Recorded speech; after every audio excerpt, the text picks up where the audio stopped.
Do you know what time it is? It's supernatural story time. And if you're easily scared, and even if you're not, there's only one thing left to do. Just turn off the lights, because these are stories that you listen to only in the dark. Something You Fear, Volume 4, Story Number 1. I ain't scared of nothing. That's what I yelled to my brother as I slammed the door to my car shut. Things have changed since then. I've changed. I remember his smirk, how he held out my jacket, the way he spouted off an endless list of things I should be scared of. Skinwalkers and witches and werewolves, oh my. He presented each one as reason after reason of why this idea was stupid, saying I still had time to flake out, save face. I remember rolling my eyes, snatching my jacket from his grasp, sliding into my car and yelling that I'm not scared, before speeding away towards the darkening outline of the mountains. They stood out stark against the setting sun like teeth. Boy, how I wish I'd listened. I was wrong. He was right. I'm scared. Let me back up a bit. It all started about 2 days ago. I was out of my mind, depressed, could barely get out of bed. Thought about chucking myself in front of cars, over bridges, off buildings, just dying. I thought about dying all the time, and enough was enough. One of the few friends I had suggested that I try solo camping, said it might clear my mind, that the wilderness, the silence, the solitude would do me good. He gave me a list of spots. Some more isolated than others. I decided on the most isolated one, which was about a 3-hour hike from the last campsite far out in the Rocky Mountain National Forest. I remember his face, the surprise, the acceptance.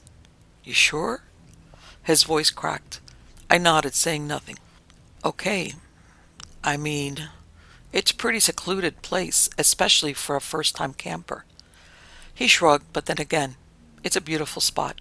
It'll definitely give you some perspective. And the night sky out there is insane. I thanked him and turned to leave, but he spoke up again. Hey, don't let the forest spook you, okay? A word of advice from a veteran? Don't go out at night, no matter what you hear. You might get totally effed up by a bear or a lion. Then drive up the mountains was strangely soothing. The gentle curving roads that wove their way through the trees and up the rocks were exciting to navigate, and soon my mind was eased into a peaceful contemplation. I decided to forego electronics this trip, even going as far as securing my phone in my glove box. I wanted to be completely free of all that shit, able to focus on the now rather than ruminate about the past or fear the future. I would be gone for 5 days and 4 nights. Enough time for me, hopefully, to recuperate and reassess my life and what I was doing with it. I soon descended into Estes Park and drove through the picturesque town towards RMNP, willing myself not to stay at the Stanley instead. I found the entrance to the park with ease and continued to the closest lot to my campsite. Night was now falling and I silently cursed myself for leaving so late. I sat in my car for a good 30 minutes before deciding that it would be too risky hiking 3 hours in near pitch black. There were 4 other tents set up in the lot I was at, with room for one more, and soon I had my own tent set up. That night passed comfortably. I was surrounded by chatting, laughing people and unruly but happy children who ran around and round screaming. A few of them offered me roasted hot dogs and s'mores and beer, and I filled my belly, smiling. I was rolled up in my sleeping bag before the last light from the dying embers faded away. The second night didn't go so smoothly. I woke up late, well rested, but still groggy, and took my time repacking my tent. I hesitated at first, wondering if I should just stay there. But at 3 p.m., another family showed up with proof they had reserved a site. So I gathered my things and set off, and immediately got lost. Navigating by map and compass for the first time and alone is a lot harder than it sounds. And the trees. The trees can be misleading, can turn you around, make you think you're on the right path when really you're miles from where you're supposed to be. Instead of taking me 3 hours to get to the site, it took me nearly twice that time, and I was swiftly losing what little light was left in the day. Finally, I found the site. But before I breathed a sigh of relief, I haphazardly set up my tent, building a small fire in front. It was dark now, and I was jumpy. Every sound I heard was seemingly magnified, every shadow cast by the dim light of the fire a menace. Spooked, I crawled into the tent and curled up in my bag, trying to will myself into sleep. After a while, I was dozing, about to drift off, when I heard it. The unmistakable sound of a foot crunching outside. My eyes shot open, and I reached for my flashlight, but didn't turn it on. I waited. I heard the sound again. Someone or something was definitely walking around my tent. It sounded like whatever they was trying to be quiet, stealthy. That went on for hours, in inconsistent bursts, until I finally decided it was an animal, scavenging for the scraps or inspecting my tent. By dawn I was dozing again, and the noise had finally stopped. I told myself I would sleep for an hour or two, giving myself time to set up. I woke up disoriented, exhausted, and started to panic before remembering I was out camping and that I needed to start hiking back, now. But when I exited the tent, I saw that the sun was already setting. To say I was upset would be an understatement. I hesitated for a moment, trying to decide what to do. I wanted to go home. I wanted to leave, see how far I could get out there. But deep down I knew I'd instantly get lost and probably end up in a worse situation. So I began collecting as much wood as I could to build a big-ass fire and prepared to hunker down for the night. The light from the sun seemed to disappear unfathomably fast. The third night was, pretty problematic. I sat awake in my tent for hours after the sun went down, waiting. I'd left the fire going for as long as the wood lasted. I know this isn't kosher for camping, but I was improving and I was absolutely terrified. The darkness around me seemed to crush the light from the fire, making it seem small, pathetic, a tiny cradle in a sea of shadows. For hours, I sat there, listening, afraid. Finally, I realized I was just being ridiculous, that what I had heard the night before was nothing to fear, that my subconscious, my monkey mind, was just playing tricks on me, keeping me alert for no reason. So I bundled myself up and lay down, and I heard it, softly at first, a footstep, then two, three, growing louder, bolder. I sat up and felt my eyes increase to the size of saucers, and my breath quickened. What was that? I had to know. I wasn't thinking. I wasn't. I was operating purely off of fear. I heard the noise. It sounded like something running and running around and around my tent. Suddenly the side of my tent pushed in as if someone was slapping it from the outside. "Hey!" I yelled, scared out of my wits. "Hey! I'm awake! I'm in here!" I tried to stand, tripping myself up in my sleeping bag in the process, and slammed into the front of the tent. Scrambling up, I swiftly unzipped the flap and ran outside with a red-tinted flashlight. I saw a shape scurry away and followed. And there, standing at the edge of the firelight, barely visible, was a silhouette of a person. They were standing with their backs towards me.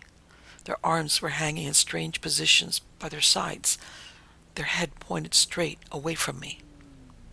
I took a step towards them, and a branch cracked underneath me. The sound seemed to startle the person, and they turned their head ever so slightly. "Hey," I said again. "What's up, man?" And it boiled up. A sound that crescendoed into a scream. It was laughter, and it echoed around me, rattling around in my skull. I ran, leaping into my tent, zipping it up behind me, curling into my sleeping bag, crying. And the world around me exploded, or rather imploded. The walls of the tent shook like hundreds of hands were slapping it, poking it, punching it. Outside, it sounded like dozens of people running around shattered the silence. I don't know how or when I fell asleep. I think I fainted. Either way, I woke up the next day to a reddish glow encompassing my surroundings. I sat up and ran outside, looking around for proof of what I had heard. But there was nothing, no footprints, handprints, or any disturbance at all. Oh my God, I muttered to myself, throwing my things chaotically into my bag. I would leave today in the dark. I couldn't stay another night here. I was just starting to unpull the tent when I heard it. A sound in the distance, perhaps carried to me by the wind which was picking up around me.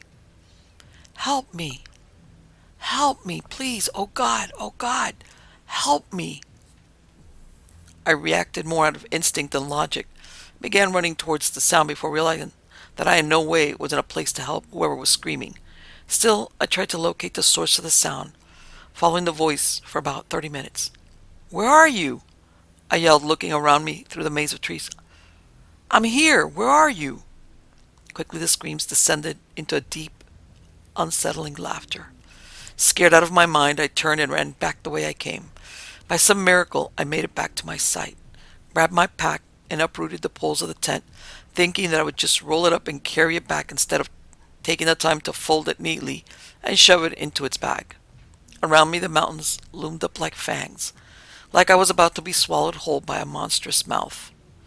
As I pulled each pole, the tent fell a little, but it was only on the third pole out of 6 that I realized it wasn't falling fully flat. Confused, I peered into the tent and reeled in horror, too afraid to even scream. There was someone sitting inside, but not just anyone. It was me, sitting there, pallor and bone-thin, a too-wide grin plastered on my face. A single droplet of blood rolled down from each eye, which instead of having green irises were totally, woolly black. I jumped back, tripping over my own feet. Laughter rose up around me, and I scrambled up, and I saw my hand that was not my hand reach out from the tent, followed swiftly by the other, then the head. My face that was not my face looked up at me, still smiling, then laughed again. I screamed. I stood. I ran. And I ran. I don't even know if I was running the right way.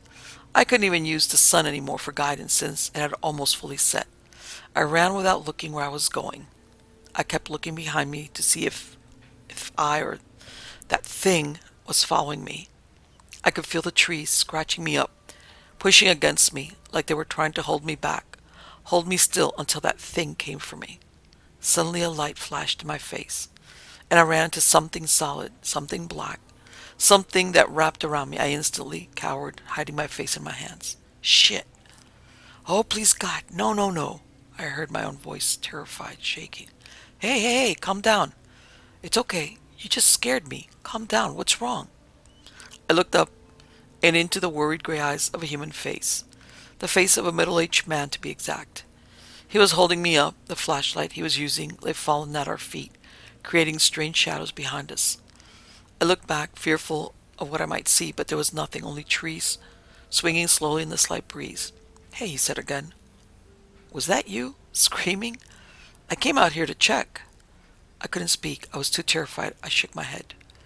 Were you camping out there alone? He asked, letting me go and bending down to retrieve the flashlight. I nodded, then began crying. Hey, it's okay.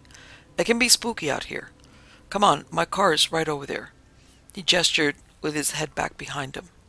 I wiped my nose and blinked, finally finding my voice. Who are you?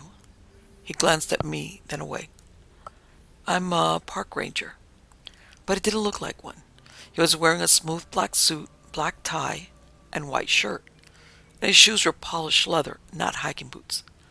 Come on, he said, taking my pack and swinging it into his back. As he did so, his jacket flapped slightly, and I saw what looked like a Sig Sauer handgun strapped to his belt. Okay, I said, looking back behind me again. How did you find me? He shrugged. Good hearing. We entered a small clearing, and I saw a matte black SUV with tinted windows, headlights flaring, engine idling, parked in the middle of it. He popped the trunk and threw my bag in as I climbed into the passenger side seat. He climbed in the driver's seat and asked me where he should take me. I told him the lot number, and we were on our way. After a few moments, he flipped the cubby between us open and pulled out a bag. Corn nuts? He asked, holding out the bag to me. I took it gratefully and began chomping away. I licked my fingers and looked back at him. So, are you really a ranger? He looked at me, then back to the road. But still, I stared at him, transfixed. He looked exhausted, his wood-colored hair disheveled and dirty from the forest. Yes, we jerked to a sudden stop, and the man let out a slow breath. His eyes narrowed, and he looked over at me, then back to the dirt trail in front of us. I followed his gaze, feeling the fear churning up inside me. And there in the middle of the road was me. The me that was not me. Its limbs hung limply, as if they were broken, and that sickly smile was still plastered across the face. It waved. The man looked back at me, then back at the thing that was not me, then back at me. I met his gaze. I don't get paid enough for this shit, the man muttered, before slamming his foot on the accelerator straight towards the thing. We both felt the impact. The car bounced over the body, and the man kept driving. But around us, in between the trees stirred into the darkness, laughter boiled up, manic and persistent. We reached the lot in silence, bathed in the first light of the rising sun. The man beside me seemed to be deep in thought, distracted.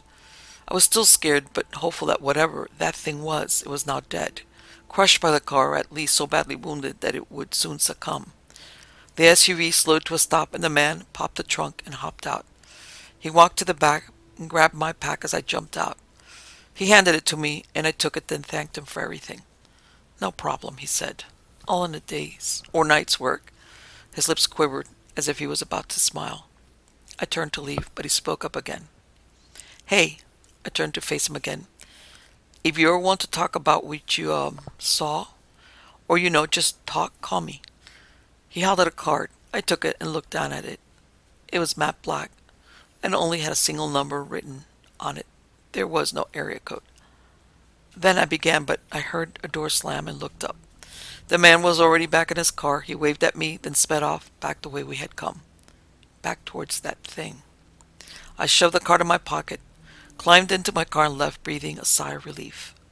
I still haven't told anyone about what happened, even when they asked why I refused to go camping ever again. I just shrugged and tell them it wasn't my thing, that I prefer a warm bed and the bustling sounds of a busy city. Every so often, though, I'll pull out the card, my fingers lingering over my phone, wondering if I should call, wondering who the man really was, and if he'd really be able to explain what happened to me. Story number 2. This happened over 10 years ago. It was September. We lived at a huge horse farm in southern Kentucky. My mother, the horse fanatic in the family, traveled all over the country, taking out horses to shows and competitions. During that time, I usually got stuck at home with the responsibility of feeding the animals and other non-show horses. My parents were at a weekend-long show. It was around 5:30 p.m., and I was on my way down to the barn to give the horses their evening meal. Our horses are arranged into multiple sections. Pregnant mares in one, show horses in another. I was almost done feeding and only had the southwest corner section to go when I looked into the field that lined that section. This is the area that we let the horses graze in the spring.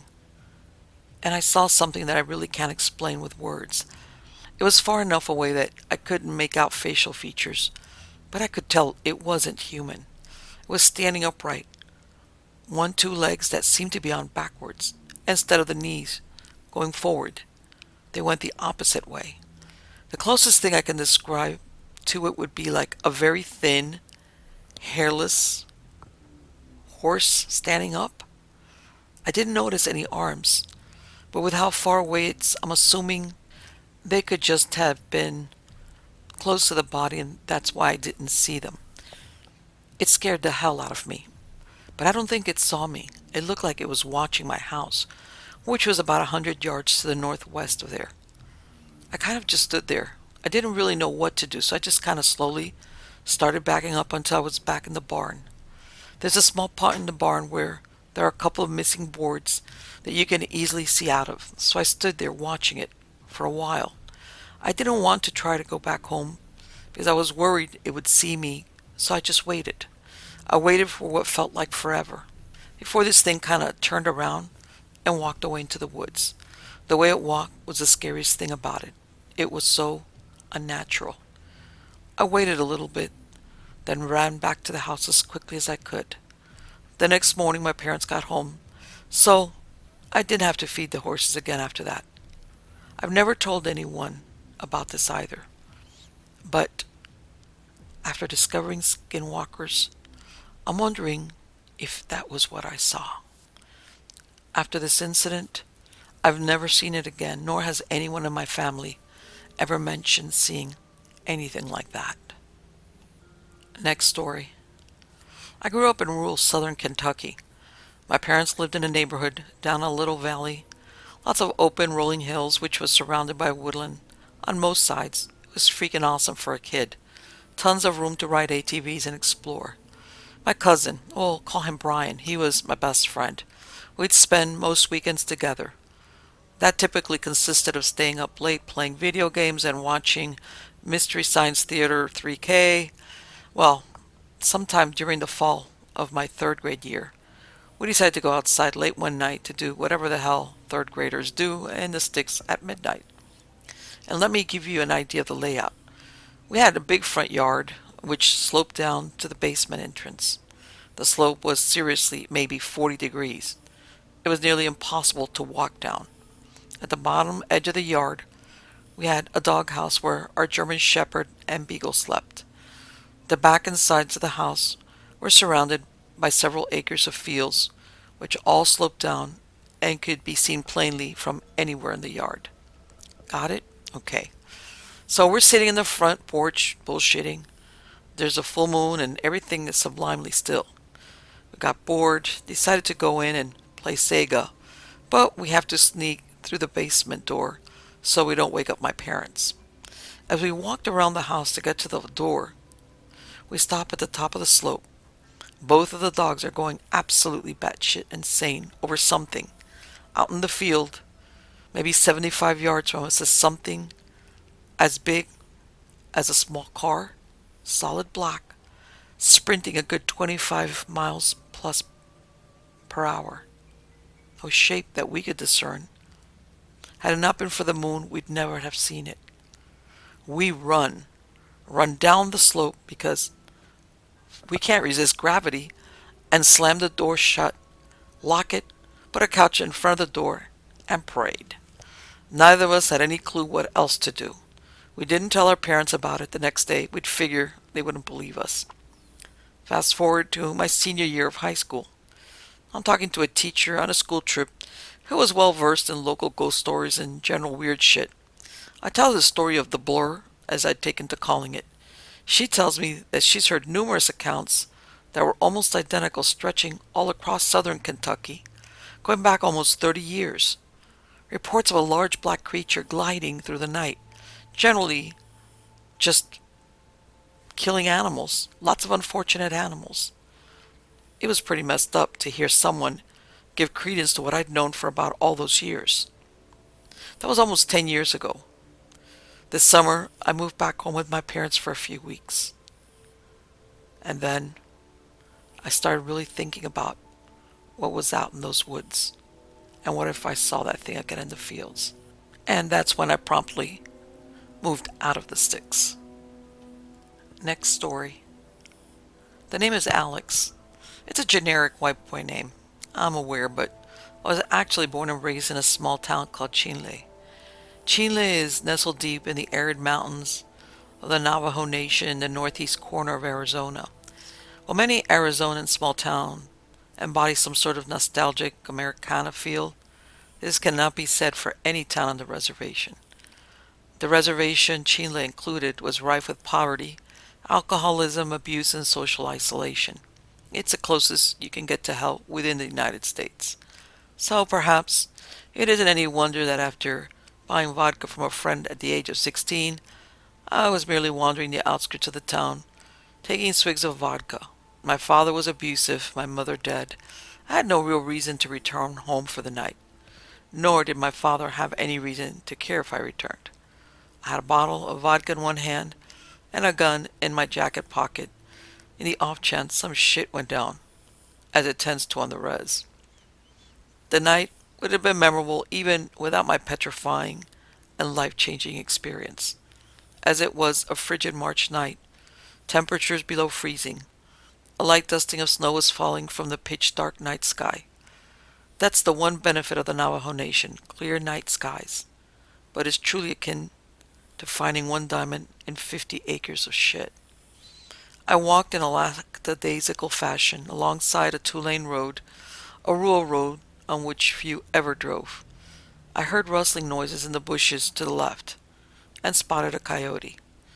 I shrugged it off. I had dozens of encounters with coyotes in my life. I had no reason to fear it. I took another swig of vodka and continued walking, hoping I could reach the state line by 1 a.m. The crisp night air seemed to accelerate into a much more frigid, windy atmosphere. Something felt off. Something felt deeply ominous in an unsettling way. I glanced to my left again. The coyote, which must have been 25 yards from me prior, was now about 10 yards away from me and slowly walking in my direction. Perhaps it's hostile, I thought to myself. Regardless, I remained largely apathetic, though I'd be lying if I said I didn't have a modicum of fear at this point. 30 seconds later, I was still walking down the road. The coyote was within 30 feet of me, keeping pace with me. It didn't seem outwardly hostile from a cursory glance. It just appeared as if it was following me, as if I had a nice slab of steak in my back pocket. I kept an eye turned to the coyote. I was growing deeply concerned. A drop of icy sweat dripped past my brow. The wind only grew stronger and the coyote closer.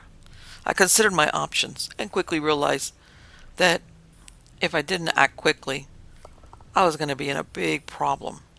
Seeing as I was the track star of the Chinle High School, this was prior to my expulsion, I leaped forward at a rapid pace and simply ran for it. I bolted. I hauled ass. I sprinted.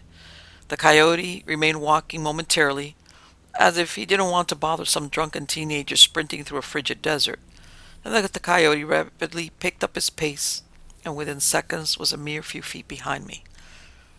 The facade of passiveness in the coyote's eyes had vanished. I saw pure hatred. I swore its eyes were yellow. I swear it. I'd never seen anything like it in my life. Absolutely frightened, I smashed the bottle of vodka across its skull when it came no more than a foot behind me. While the coyote was wounded, I was not going to stick around. I continued running. I paused for a second and continued running. The glass was easily lodged within the coyote's head. I looked back and saw a pool of blood formulating on the icy road. I looked forward, then again looked back and did a double take. The coyote no longer had a wound on its head, and it was again running full force towards me. So, I did something that is completely illegal on the reservation. Something worse than bootlegging alcohol at the age of 16. I pulled out my grandfather's old pistol I carried and fired a shot. I missed. I tried again. Missed again. The coyote's again, feet behind me, snarling something violent, as if it's trying to communicate. The ominous silence had vanished. The coyote was enraged and inhuman. A third shot. This time it landed in the coyote's head yet again, wounded yet again. And you better believe I didn't stop to celebrate. I had seen what this bastard was capable of. I dropped my pistol and ran and ran. Then I saw the headlights. Headlights! I frantically stood in the middle of the road, motioning towards the oncoming car, attempting to stop him. Most Navajo don't pick up hitchhikers for safety precautions, so I was going to force this guy to let me in. Within 10 seconds, the man driving the vehicle came to a screeching halt, almost slipping on the black ice. I stood by the passenger door and he reluctantly rolled down his window. "Let me in! There's a coyote! It's chasing me! I'm not a delinquent, I swear. Please, sir, trust me." He simply nodded his head and let me inside the vehicle. He must have been drunk, I figured. As I took deep, long breaths, as I buckled my seatbelt, I gazed into the rearview mirror of the automobile, driven by a silent, drunk Navajo man. The coyote was running behind us, easily going faster than 30 miles per hour, maybe 40 miles per hour. The man took notice of this and began speeding up. "Kid, is this what chased you?" he said in an incomprehensible slur. That's when it hit me. This wasn't a coyote. The faster it ran, I began to see it. Antlers, a pelt on its head. Wait, his head? The four-legged creature was now on its hind legs. Wait, no. Where did his other two legs go? The driver glanced at me and locked eyes with me. Skinwalker, he said calmly. That is a skinwalker. I will drive fast now, he said. 60 miles per hour it followed. 65 miles per hour it followed. Once we reached the magical 80 miles per hour in his beat-up Toyota, the creature was no longer visible in the rearview mirror. The driver chuckled in a drunken fashion and said, Ha! Skinwalkers and tourists who come here say it's just folklore.